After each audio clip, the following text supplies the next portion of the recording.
Hello and welcome to another edition of Sree's Sunday New York Times Read Along. My name is Neil Parekh and I am the guest host today. We are live on Facebook, Twitter, LinkedIn, YouTube, Instagram, and our Digimentors website. Please like, comment, share, retweet, do all the things that you do to make sure people find this show. Thank you so much for everyone watching the replay. You're watching the opening. Most folks will join a few minutes in, so we try and do our hellos and kind of announcements early on. But we thank everyone who joins us, whether you're watching live or later. We are thrilled to be here and to be able to bring you today's show. I'll share that just a few minutes ago, I was figuring out how to share the print edition online using the New York Times replica edition access, and the PDF we have of this special report. We've had a little bit of snow here in Northern Virginia, and that was enough to delay the delivery till about 8:25. I went out to take a picture in of the driveway to show everyone, and lo and behold, the paper was there. So I was certainly very pleased to see that. I mentioned the special report that we have from the New York Times. I wanted to make sure that you saw that. I'll put that on screen for you. It's a really in-depth, long, it took several years to do the reporting. How did the CIA lose a nuclear device here? And by here, they're talking about the Himalayas and a specific mountain called Nanda Devi. You can download the web PDF from our website, digimentors.group/NYTReadalong. And you will, if you look there, you will find the show. And we certainly encourage you to do that. The PDF is available for download. We want to say hello to folks watching the show, and then we'll get right into the paper. Let's see who's logged in so far. Remember, if you're watching on Facebook, please make sure to press play on the video so that we know. If you leave a comment, we'll know who you are and where you're watching from. Greetings from wet and snowy East Village, Jonathan Borstein. Thank you, Jonathan. A little bit of cough left from about 2 weeks ago, and just in time for my mom. Good morning, Sudha Parekh from Tampa, Florida, where I assume it's not wet and snowy. Ken Fisher, good morning from a -10 Fahrenheit Cedar Rapids, Iowa, but the cold will be offset by your warmth and goodness, Neil. Wow, that's a lot of pressure there. Ken, but I hope I'll live up to it. Appreciate the kind words. I'll share that I saw it on social media and actually from a text exchange. Our friend Walter Grayson, who is a former guest on the show, was reporting -25, -30 degree temperatures in Minnesota. I think that was with the wind chill. Very, very cold, and certainly thinking about everyone who is unhoused, who are living on the streets. This is an absolute terrible time of year for folks. Doug Levy is watching from the snowless slopes of the Sierra. Thank you, Doug. Doug is joining us at 5:30 a.m. Pacific time. We always make a point of noting that. Of course, Ken, it's 7:30 where you are, so we appreciate that as well. Diane Stefani is watching from a snowy Margate, New Jersey. Thank you, Diane. And then Raja Gopalan is watching from New York. Raja, thank you so much, and I appreciated our exchange about the special report about the CIA and the plutonium that they left behind in the Himalayas. Again, if you're joining us late, I want to make sure that you know that you can download a copy of the special report from our website. So if you go there and look for today's show, and you'll see the graphic that includes the cover of this report. You will definitely, I think, enjoy seeing the print edition, the print version of that story. It's of course also online, so you can get that there. But I think there's something really special about print, and that's what we've been celebrating all these years in terms of the layout, the graphic design, the care which the team takes to put the print paper together. So definitely encourage you to check that out. I'm just sharing the show on Twitter real quick. Hard to do multiple things at the same time and keep focused on the screen, but I will do my best. There we go. And now all our folks on Twitter will see it as well. All right, so what we will do is do a quick review of the paper, and then we will check out that special report and see what else is out there. Dr. Sujana Chandrasekhar says, beautiful snowy winter wonderland here in New Jersey. And she's watching on YouTube. And Sujana, I'm guessing, by the way, I saw your comment, I think you're watching on the vertical, the YouTube shorts. So one of the things that we're finding is that for folks who are watching on Instagram and YouTube shorts, you get a full vertical edition, which is really great. And I'm going to lean over here real quick to make sure we're live on Instagram as well. The first thing before we go into the stories, I want to take a moment and horrific shootings. Brown University was bad enough last night as we were late in the evening. Students were sheltering in place. We have friends in Providence. We have a former guest, Naliwe Rooks, who teaches at Providence. My nephew goes to Brown, and just to know that someone walked into a study session, I think it was, or final exam, and 2 students were killed, 9 injured. I think some of the injured had survived a previous school shooting. It must have been their high school. And then I woke up to the news about the beach attack in Bondi, Australia, Bondi Beach, a Hanukkah celebration where 11 people were killed. The madness is ongoing. It's not enough to say the madness has to stop. I don't think there is any stopping. Frankly, I don't see how, after Columbine, 20 years ago, Sandy Hook didn't make a difference. Las Vegas, huge shootings, nothing happened. So thank you for everyone. We'll hold your thoughts and prayers. And frankly, for all the Republican supporters of the NRA who offer their thoughts and prayers, they can go in the garbage, because that's what it's worth. It isn't worth anything unless we see any kind of actual progress on gun control and access to firearms. Just keep your mouth shut for folks who are offering thoughts and prayers and nothing else. I couldn't say it any stronger than that. Jonathan says it may be up to 12 in Australia and at least 1 more in critical condition. That's one of the notes about looking at the print edition of the New York Times. We won't see that in today's paper. And even the Brown University shooting just barely made it into the last edition that the print editor, Tom Jolly, sent me of the front page last night. So you will have to look online for more extensive coverage.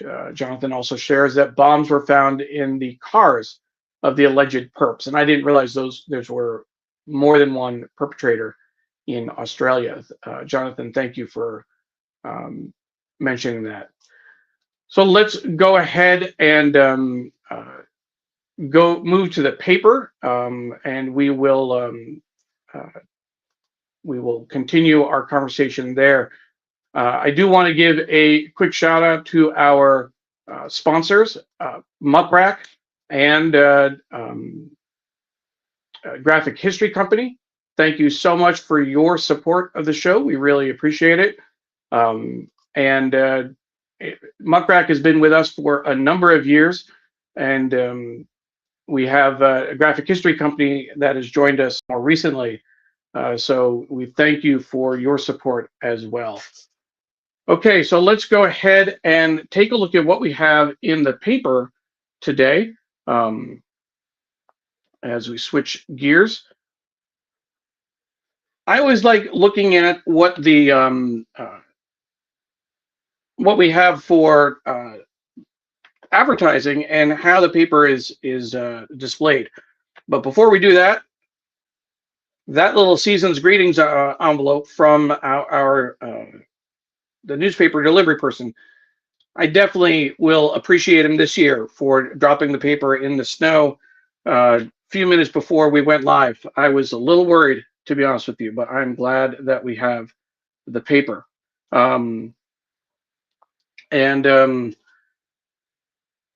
We have, so what I thought was interesting is this wraparound ad for the Spirit of New York wrapped in fragrance. Little NYC logo, looks like it almost evokes a token, I think. This is bond number 9. And we're getting a little bit of a glare. Let's see if I turn that light off, it's a little better. New York City is lit. Meet the golden ones. New York chic, Gold Street, and our luxurious signature New York Oud, I guess, online exclusive. So hopefully that doesn't mean that you would smell like New York. I'm sure comedians can have a field day with that. But that was a wraparound ad on the paper. All right, so let's continue. And of course, this is episode 381 of Sree's Sunday New York Times Read Along. This is the front page, and what you see, the display photo is Rubio views Venezuela as Cuba's crutch. After a pro-Maduro rally in Caracas, Secretary of State Marco Rubio has long sought to cripple or topple the Havana government. That's the display photo.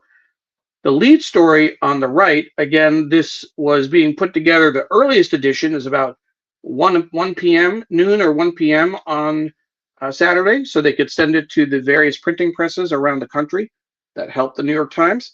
But the lead story was how Manosphere stars were freed for U.S. trip. This is about Andrew Tate and Tristan Tate, who are in Romania, and they've been accused of various crimes and sexual abuse and similar. I don't think that's the exact. I don't know if that's the exact crime, but that type of criminal activity. But they were freed to come to New York. The shooting attack at Brown University made it above the fold. I'm curious. I'd be interested to see what got bumped from the front page. The shooting attack at Brown kills 2. Campus on lockdown as police seek suspect. And I saw earlier this morning that they did have a person of interest in custody. So that is a bit of a relief. Trump vows to strike at ISIS after 3 deaths. 2 U.S. soldiers and an interpreter were killed in Syria. But my understanding, it wasn't clear how he would retaliate. Below the fold, and I'll open it up so you can kind of see the full picture. That's what the full front page looks like. This picture here is how did the CIA lose a nuclear device here. That's the promo for the special report. To resurrect Fort Lee name, Army, excuse me, Army enlists a forgotten soldier. This is a story, the whole renaming of bases so that they don't honor Confederate heroes. One thing that they've been doing is finding people with the same last name and saying it's named after them. This is Fort Lee in in Kansas, so that his body was in Kansas. I'm trying to see where where Fort Lee is, in Virginia. An Army base in Virginia. It was originally named for Robert E. Lee, but now it's named for a Private Fitz Lee, who was otherwise unknown, an unknown black soldier in the Civil War. TSA shares passengers' data to aid ICE deportation efforts. Down here on the bottom left. And then the reefers at the bottom, the return of a former king, Juan Carlos of Spain. Article about Paparazzo in Italy. City Hall's biggest soccer fan is the mayor. And a few other stories. James Cameron mellows out, and Judy Jupiter is still looking. She once photographed Andy Warhol and Debbie Harry. Now she's focusing on a new generation. So that's what we have on the front page. This is the special report that we are looking forward to taking a look at. How did the CIA lose a nuclear device here? So we will definitely spend time with that. But I just want to give you a quick tour. Arts and leisure is always a fun section this time of year. The best of 2025. And that's going to be across various genres and different forms of art. So we'll maybe take a look at that, or definitely look at that later. The Sunday Opinion, I like the layout of this. It's about the U.S. military, and what they did is they put the headline vertically. You know, can't quite show that. Overmatched on the left, and the headline here: Why the U.S. military needs to reinvent itself. This is by the editorial board, so that's definitely interesting. Sunday Business, the oil man. We're not sure who that is. The oil man who got everything. Harold Hamm as Oklahoma oil tycoon, and Oklahoma oil tycoon, has played a central role in reshaping energy policy by aligning himself with President Trump. Surprise, surprise. Robotics pioneer says the field has lost its way, and changes to the benefit program for older workers who become disabled are put aside. That's a Social Security article. Sunday Styles is about James Cameron and Avatar. There's a new Avatar movie out. But James Cameron tames his temper is the headline. With next week's release of the latest Avatar, the filmmaker is channeling his inner Navi these days. And then here's an interesting TikTok star, 76, is a Gen Zer at heart. All right, the book review is the best books of 25. So another best of list for your consideration. And the New York Times Magazine. So what is this? Lights, Camera, Feelings on the left in terms of text. Teyana Taylor and the other best actors of the year on how they summon the emotions that move us. Interesting. That should definitely be an interesting story. So let's go ahead and put the paper back together and see if anyone else has checked in. Paula Kiger is saying good morning from Tallahassee. I wish today's news didn't include such sobering incidents in Rhode Island and Australia. Absolutely. And Miriam Berkeley, I didn't catch what the reference was when you said trafficking, I think. So let me, if you don't mind, please clarify. That would be great. And then we have one more comment that I'm looking up. If I can find it. It's Walter Grayson saying essential programming every Sunday. Walter, thank you so much. Sorry, your name and picture are not showing up. Occasionally that happens on LinkedIn, but that's why I checked the feed just to make sure. Okay, and as we're doing that, I'm going to take a much needed drink of something to clear my throat.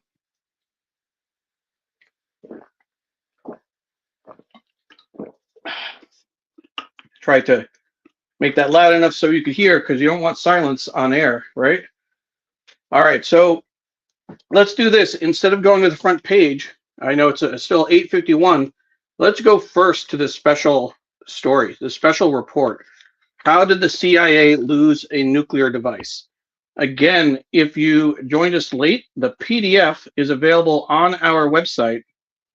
If you go to digimentors.group, NYTReadalong, and look for today's show, you will find the PDF that you can download. Thank you so much to our friends, Tom Jolly, the print editor, and Wayne Camadoy, the art director, for sharing this with us and allowing us to share this with our viewers. So what's interesting about the story, the text at the top, this is Nanda Devi, India's second highest mountain. Its base was described by one famous mountaineer as harder to reach than the North Pole. The basic story apparently was known in India over the last several years, 20, even 40 years or so. But I don't think it was known in the US at all. This article, this report was several years in the making. There are several interviews that took place a few years ago. A number of the principals have passed away. So they are, luckily they were able to get interviews with them before that happened. And it's a really incredible piece. And I will share the quote that really stands out. You can't leave plutonium by a glacier feeding into the Ganges. You just can't. But that's what the CIA did back in 1965. So we'll take a look at what they did with this report, and I'm going to pull it back. For folks watching on the horizontal view, you'll see this beautiful picture across the bottom. Surrounded by forbidding peaks, Nanda Devi is one of the hardest mountains to climb in the Himalayas. This is where the CIA chose to try and set up a listening post after China had set off some nuclear tests and wanted to see if they could. This is in 1965, before satellites. This is what they thought was their best move. And this article is based on a lot of deep research. A lot of it was opened up when a treasure trove of information was found in a garage in Montana by the person who was helping to organize this mission, if you will. But it was a joint U.S. India mission. The CIA was trying to keep things hush hush. You see here a picture of Captain M.S. Kohli, second from right in the turban.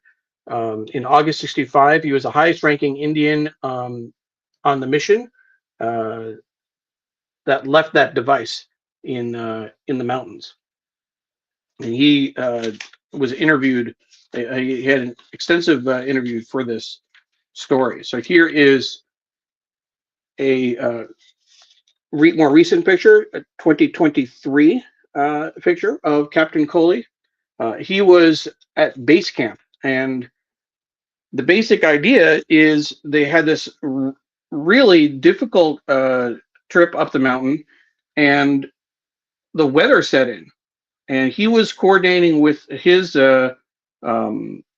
superiors in the Indian Army, and they made the decision that, okay, we're trying to get this. Now, the reason that there's plutonium, just to back up for a moment, the U.S. had experimented with nuclear-powered devices to power like a listening device in space and in remote climates. The idea was that they were going to set it and forget it, and at the time, their best option was a nuclear-powered device. A little more than Nagasaki, but still fairly small. The problem was that when they made the climb and they hit weather, his order was to come down the mountain as fast as you could, so that they wouldn't die. And what the CIA operatives and the other the Sherpas that were with them and the Indian climbers, they secured the device in some kind of cave-like recess up the mountain, and then got down as fast as they could. How do you think that ended? Right? I mean, that's the whole point of the story. There's this picture here is of Jim McCarthy, the last surviving American climber on the mission, blames the device for his cancer diagnosis in 1971. Now, one of the things that we found that they found, the New York Times, Jeffrey Gettleman and Hari Kumar, the people on this mission were not told exactly what they were dealing with. They were told that the device was fully shielded and that they didn't have to worry about the plutonium. The Sherpas actually would fight with each other, argue, if you will, on who got to carry it because it was warm and it was giving off heat, and they would actually sleep with it, if you can imagine that. This is a picture of the group. This is in July 1965. This is where the CIA flew the climbing team to Mount McKinley in Alaska to practice for this mission. And actually, the quote that I think is the best quote is up here. "You can't leave plutonium in a glacier feeding into the Ganges." So they actually did not know what they were dealing with. So they went up, they tied up the device, and then they came down, and they knew, okay. And then a few days later, the storm set in. This is like September, so they couldn't go back up right away. They went back in the spring, figuring, okay, we'll go get it now, and they couldn't find it. They launched multiple missions to recover the device. They could not find it. It disappeared. The side of the mountain where they had secured it was no longer there. Here's a description of what powered the device. It was a portable nuclear generator, and it was the most efficient way to keep a device running in inhospitable conditions. This is what it looks like in reality.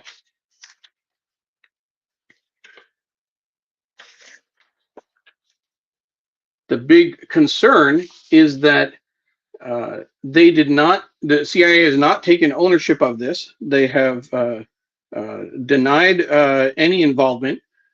This has come up in Indian politics for several years. It's in the 70s, I think, was the first report.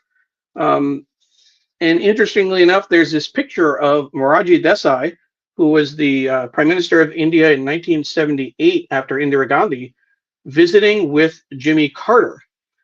And they say that among the other issues they discussed in a private session, they discussed this this Himalayan situation. And Morarji Desai actually spoke in Parliament about it and did not blame the U.S. Just said we have this situation and but we've determined it's not a problem. And Jimmy Carter apparently thanked him for not attacking the U.S., which would have been very easy to do.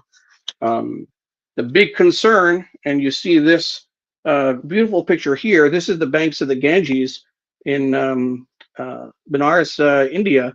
The concern is that if the plutonium somehow leaks, if there's some kind of an issue, it's the headwaters of the Ganges are up in the Himalayas. It could impact this incredibly sacred the river itself, not just the site. The other concern is that if the heat is giving off from the device, is it causing more avalanches? Is it causing more problems with the mountain? Has there been an increase in cancer rates? They said that they did not know what the health status is of the Sherpas that hugged the device for warmth, whether they developed cancer or not. But that's the full story. And what's interesting, if you look at the the wraparound cover, I'll open that up for you as best I can. This is what they have as the cover page. You can see on the horizontal view really well, and I'll show you for folks watching vertically. This is what it looks like in terms of the full view. So it's an incredible story, very detailed. And one of the things, one of the viewers that emailed in said that this would be a great opportunity for a joint U.S., China, India mission to try and recover this device.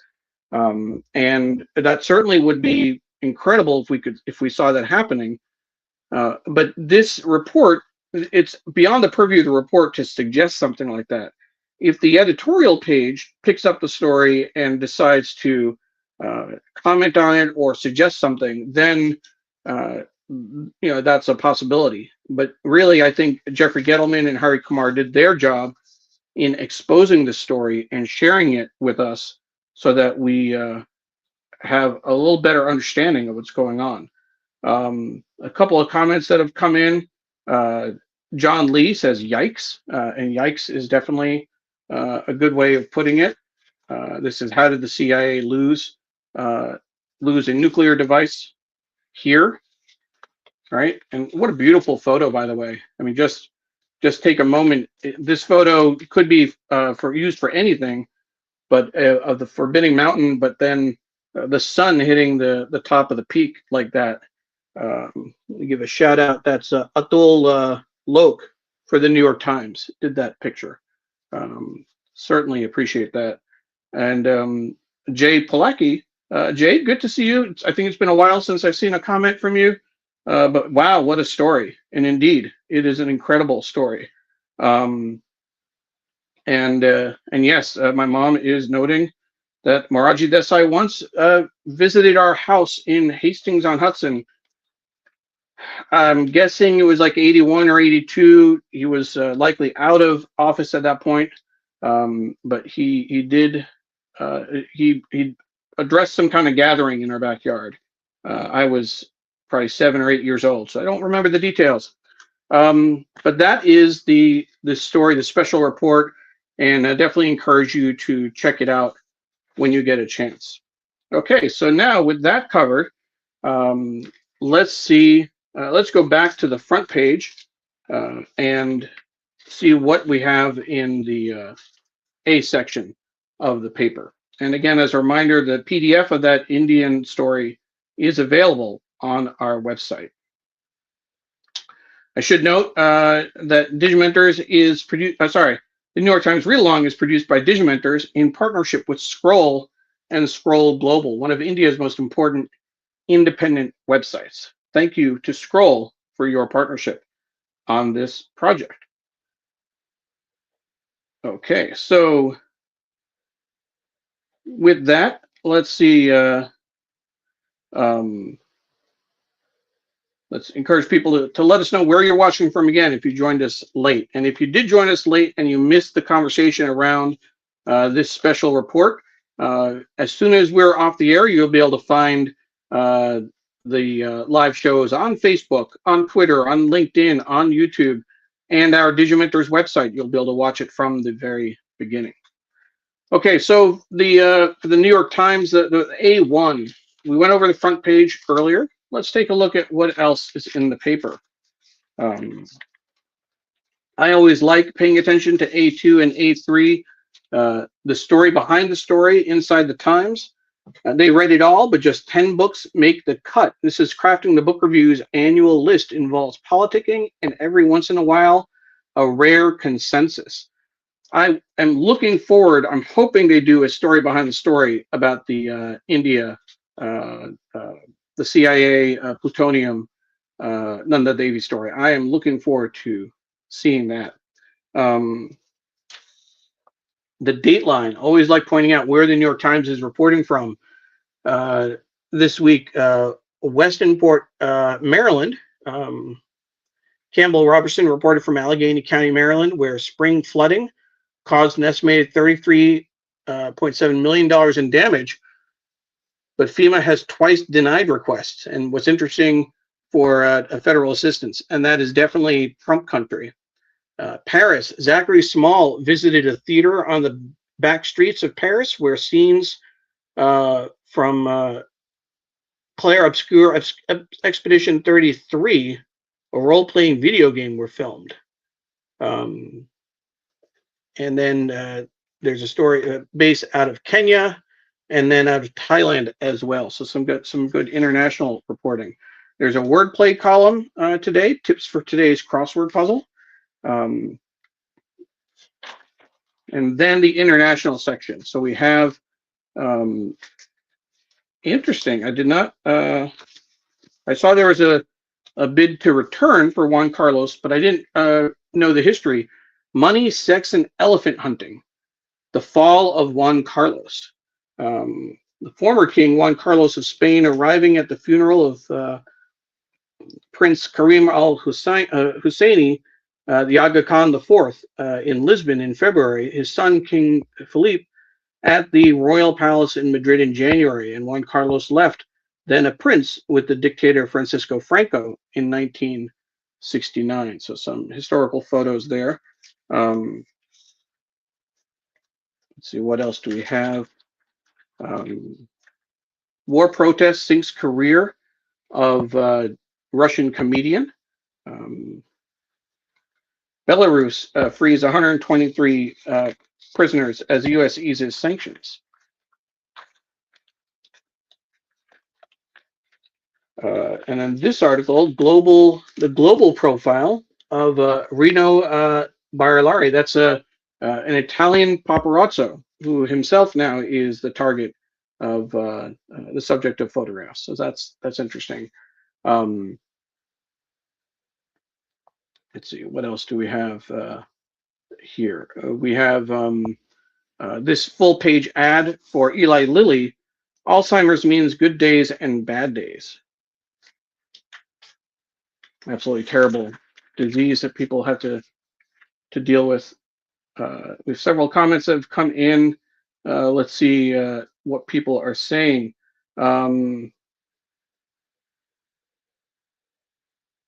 And yes, Jay says it has been a long time, but we're glad to have you back, Jay. Good to be back to tuning to my favorite Sunday morning program. I'm gonna frame that quote, Jay. Thank you very much. Rose Horowitz saying, "Good morning, fascinating story. Terrible news about Brown University and an attack on the first day of Hanukkah in Australia." Absolutely, Rose. We spoke about that earlier at the top of the show. The shooting on Sunday is the latest in a series of anti-Semitic attacks in Australia that intensified last year. The violence has unnerved many in the country, which has the world's largest concentration of Holocaust survivors after Israel. Arsonists last year targeted a Jewish business and a synagogue, prompting calls for greater accountability. Thank you, Rose. Thank you for sharing that. Walter says, watching from the Twin Cities, sub-zero morning in Minnesota. I always wonder about the stories that New York Times misses. The CIA story shows the global reach, but how deep is the coverage over time and across major topics? That's a very good question, Walter. And one of the things that I know that I've observed in terms of the New York Times coverage, it seems to have improved maybe, but for the longest time, most of the coverage about India, at least, and I extrapolated that this is probably true for other regions of the world, definitely lean toward the Orientalist, where I still remember how many times we saw articles about women focusing on India, women washing clothes on the rocks by the river, and temples where people worshipped monkeys and that type of thing. It's mostly gotten better, I think, over time, but I don't know what the longer term analysis would show. So that's always a good question to consider. And always worth looking at the coverage from that perspective. Here's an interesting article, the backstory, how a U.S. firm spirited Machado out of Venezuela to get her Nobel. What was interesting was that it was her daughter that actually accepted the award, but then Maria Machado, appeared at a news conference later in the day. From a graphic design perspective, and if you're just reading casually and not paying attention, it almost looks like that's an article on the right-hand side. But it does say advertisement at the top, but with the text and a couple of photos, and then a reminder at the bottom. This advertising supplement is produced by Royal Commission for Riyadh City and did not involve the reporting editorial staff of the New York Times. I think that's interesting because usually you don't need to have those two types of disclaimers on an ad because it's obvious. But in this case, it's not necessarily obvious. I mean, you can kind of tell, but a casual viewer might miss that. Hence the very explicit disclaimer at the bottom. What else do we have? Hawkish Rubio views Venezuela as avenue to deal blow to Cuba. That was on the front page. And then this ad, which is interesting, Function, Living to 100. It looks like it's an article by several doctors, co-founders of Function. An estimated 40% of deaths under 75 years old are preventable. First sign of heart disease is often a heart attack. And then it goes on, less healthcare, more healthy years. What makes up the standard of health? Interesting. That's a full page ad to make that point. All right, so we have the national story here where birds are giving Yelp reviews of humans. Audio gear and AI help capture clues about habitat health. This is more in their series on environmental stories. It's a dining story with less steak available at higher cost. Restaurants are being caught in the middle. This is about Eric Adams, former mayor of New York, or soon to be former mayor, I think. Regrets, no, but grievances. Adams has more than a few. I'm not sure when inauguration is. I don't think Mamdani has been is in office yet, but please correct me if I'm wrong. And keeping an eye on the comments. Thank you, Walter, saying it was a brilliant insight on Orientalism in the New York Times. It's also possible, Walter, that I wrote about this 20 years ago when I was working with News India Times as a reporter. I'd have to dig through archives to see if I did, but it is possible. I know it's something that I had talked about and thought about for a long time. Jay says, yes, she's very intrigued by Machado's journey to the Nobel ceremony. All right, let's see. Excuse me. TSA shares flyers data to aid ICE deportation efforts. I heard a story on NPR about how various databases are being used by the Trump administration to connect immigration status to social security numbers and other databases. In particular, one person, I think it was in Texas, was sent a letter erroneously saying that they would be taken off the voter rolls because they were not a citizen. They were actually a naturalized citizen. And that is certainly, he checked his registration status after getting this letter and in fact had been removed. This is an article about one of Times Square's last dive bars. It won't go without a fight on the right-hand side. This is a big story about the Tate brothers. Manosphere stars accused in Romania went free for U.S. trip. Support from Trump administration officials played a key role in order to let Andrew and Tristan Tate travel, a Times investigation found.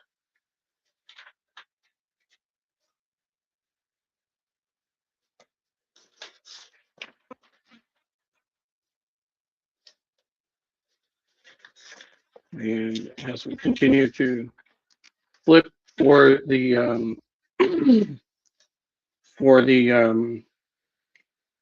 outside of New York sports, it comes in tucked into the A-book, just a few pages.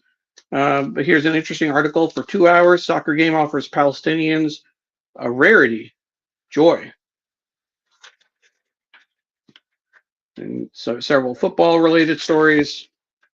And then you get to the obits. Arthur Carter, 93, the founder of a cheeky newspaper, is dead.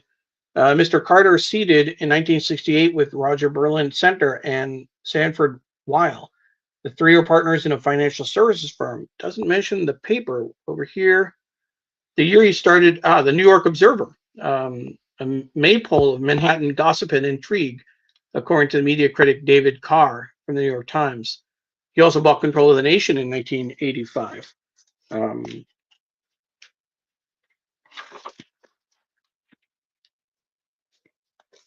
And then here's one, Joseph Byrd, pioneer whose band rattled acid rock, dies at 87. The band, the United States of America, was the name of the band. Okay, so that's going to take us through the end of, and then the New York section, just a few pages for folks outside New York. All right, so let's take a look at what we have. We have about 15 minutes left in the show. We'll set that aside. And again, thank you everyone for being part of our New York Times Read Along family. We appreciate all of your support and all of your encouragement over the years. This is the 10th year we're doing the show live on Facebook, Twitter, LinkedIn, YouTube, Instagram, and our Digimentors website.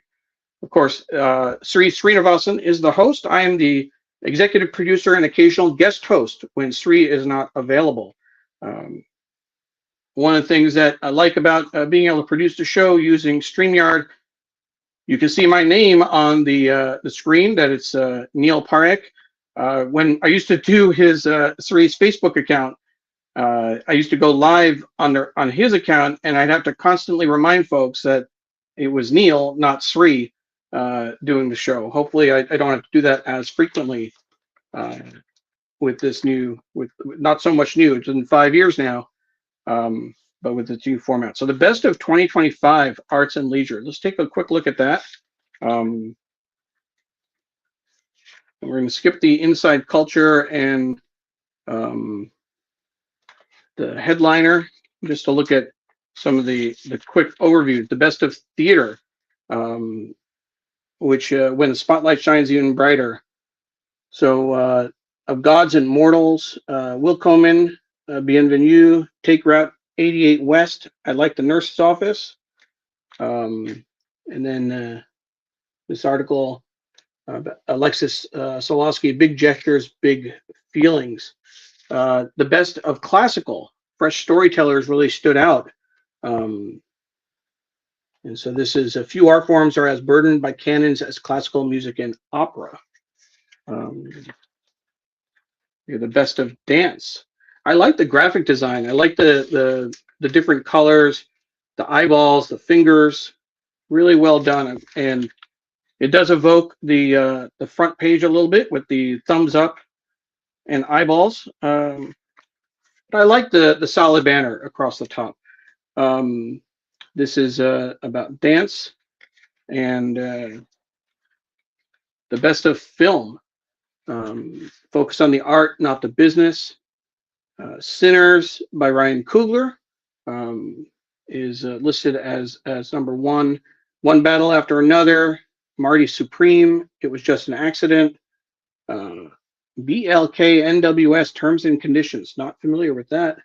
And a few other movies that make that list. Then we see some ads. So working out some ideas.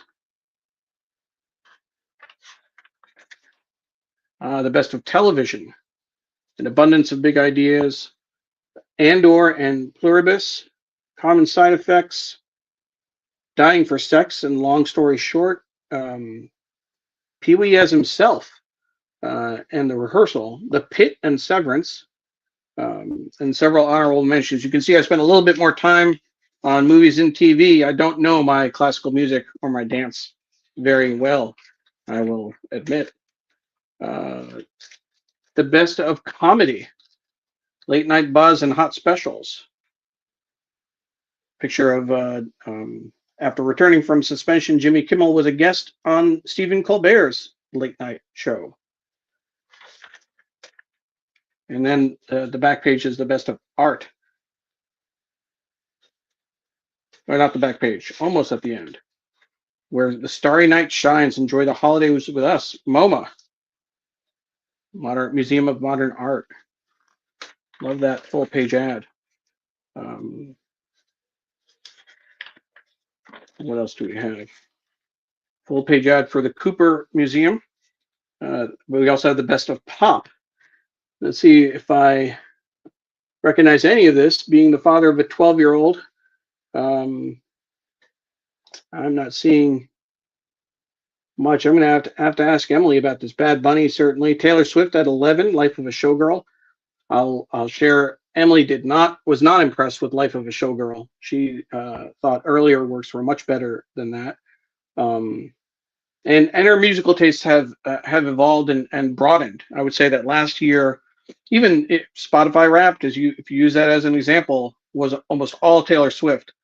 This year it was dominated by Hamilton, but also had a healthy diversity in terms of music, which I thought was interesting. Just it's another way of kind of seeing how she's growing up. They also do the best of video games. That's interesting. So that is the best of section in this week's paper. We have opinion. We're not going to try and get to all of it, but opinion, Sunday business, Sunday styles. The book review has the best books of 2025, and then the magazine has this piece on actors of the year and how they summon the emotion that moves us. Well, let's spend a few minutes with the opinion section, because I'm sure there are going to be some interesting pieces in there. And Jay says, thank you for doing this past 10 years. Such a delight to follow along as you read the New York Times every Sunday, and also for bringing superb guests on the show. Happy holidays. Thank you, Jay. We really appreciate that. Yes, Sree has been doing this for 10 years. I've been working with him for 8 years on the show. And we took a hiatus over the summer and fall and came back, and we've done, Jay, in case you missed the announcements, we've tightened up the show a bit, so we're doing this in an hour. We are focusing more on the paper, really going back to our roots. We will have a guest on occasionally as warranted, but and when Sree is in town, it's really Sree and I kind of engaging in conversation about the paper. One of the things that we've added is a Spotify. We upload the shows now to Spotify and Apple Podcasts. So after the show, people can listen there if they want to. Just a few of the changes that we've instituted. So here is the editorial. Okay, so this is this is interesting right from the beginning. First of all, the layout, the graphic of the eagle with the arrow falling from its talons. And then it's a chapter 1. American military dominance is fading. Our rivals have noticed. I'm curious about what the rest of the editorial is going to show us in terms of additional chapters. There we go, chapter 2. This is the future of war. Something strange happened at the meeting between President Biden and President Xi Jinping of China in a mansion south of San Francisco on November 15th, 2023. And here's a reference to a Pentagon report. A Pentagon report known as the Overmatch Brief reveals that the nation is ill prepared for a major conflict. And this, here's another pull quote at the bottom. Targeted bioweapons, drones that kill on their own. America is scrambling to adapt. Beautifully done in terms of the layout and the graphic design. You don't usually see that. And what I'm seeing is that this is the editorial section, Sunday Opinion, is this one story, this one collection of stories. Chapter 3, America can't make what it needs for its defense. That's the headline there at the bottom, kind of almost at the bottom of the page, but showing shipbuilding and other activities.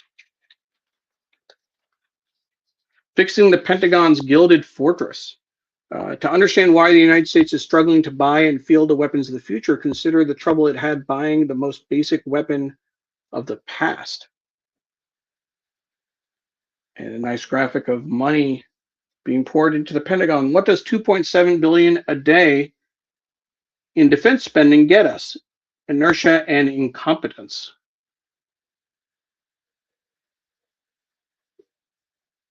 The U.S. Chapter 5, the U.S. alone cannot outbuild China. So I had no idea when I opened this up that this was going to be this detailed a report. And I'm sure online it's really incredible. This is a very significant. I don't remember seeing a Sunday opinion section from the editorial board devoted to one topic like this. There's this headline: "We need a new definition of service." The nation has a generational chance to build a military of the future.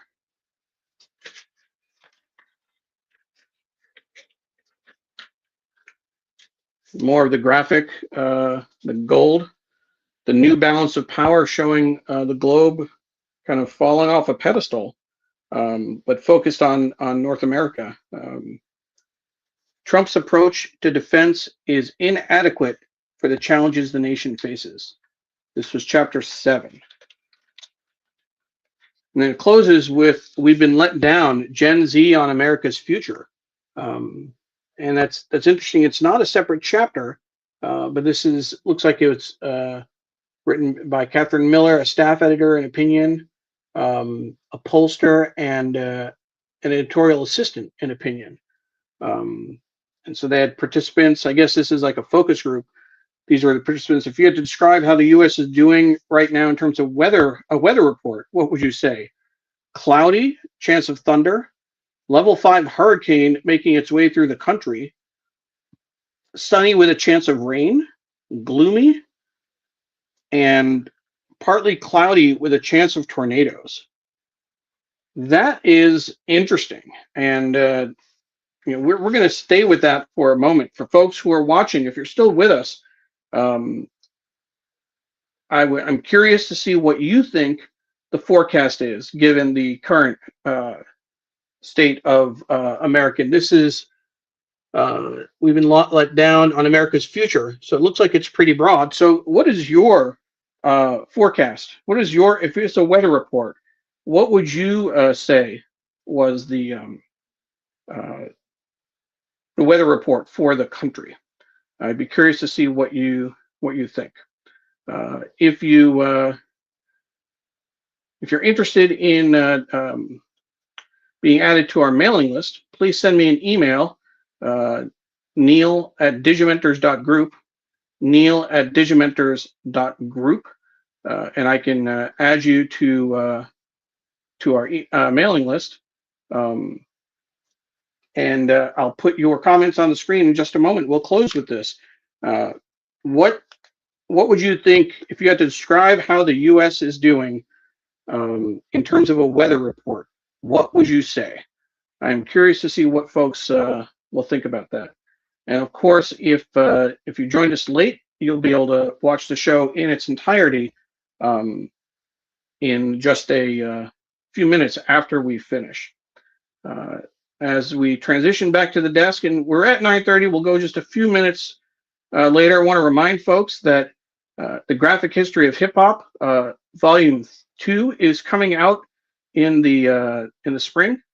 So sign up for updates at graphichistory.com so you can get that edition when it comes out. It definitely is going to be interesting. Certainly a lot to cover. There was a lot in today's paper, but let's see what we can find in terms of the weather report. What do folks think we're expecting. And I'm looking for the online version of that.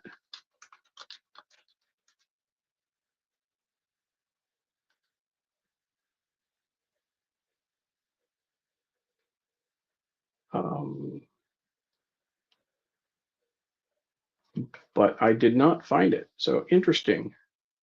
Oh, here we go. So let's go to that real quickly. We'll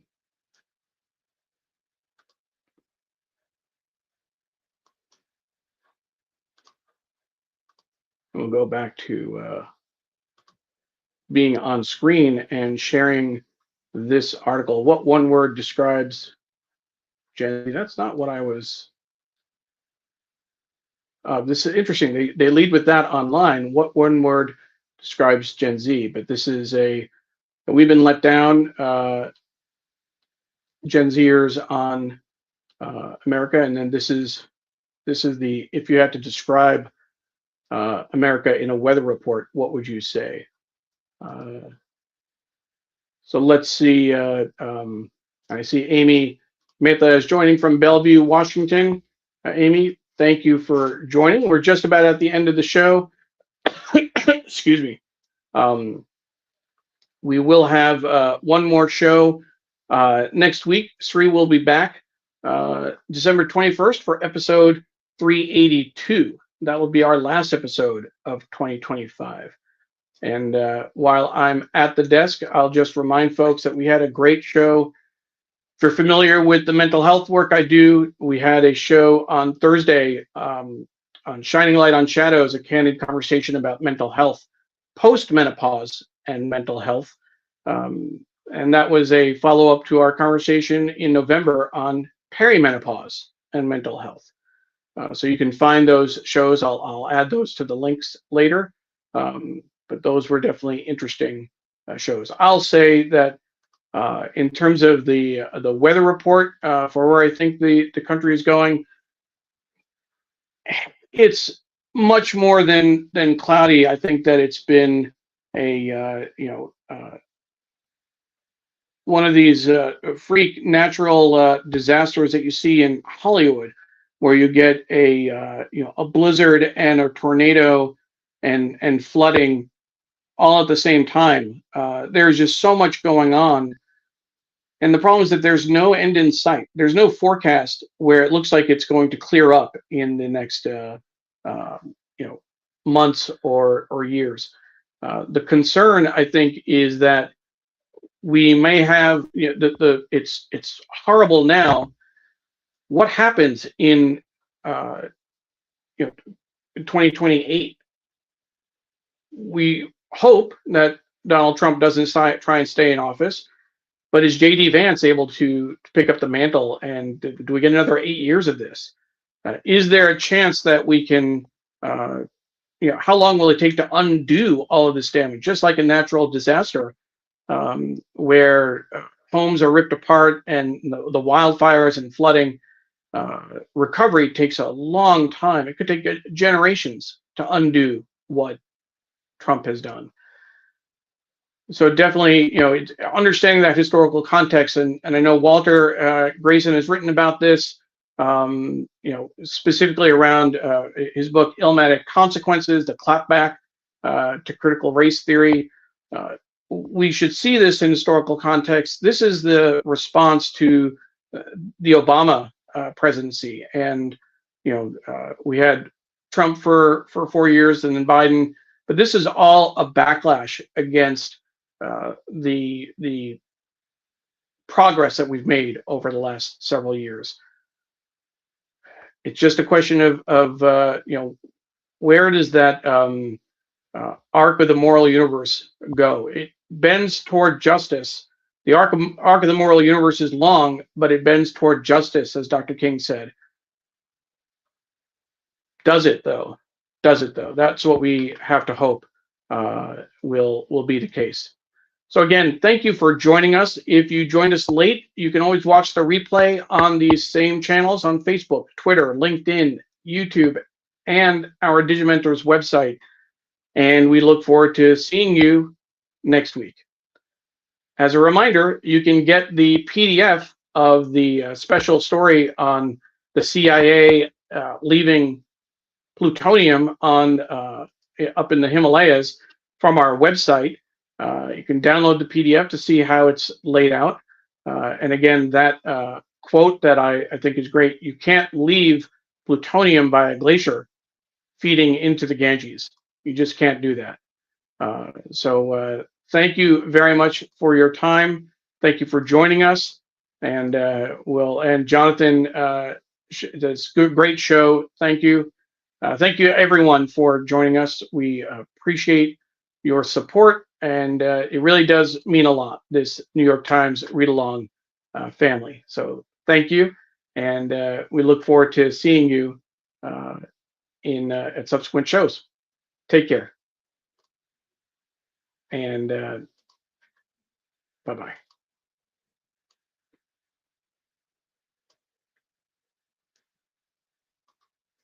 Ken Fisher with a thanks, Neil, as well, to close us out.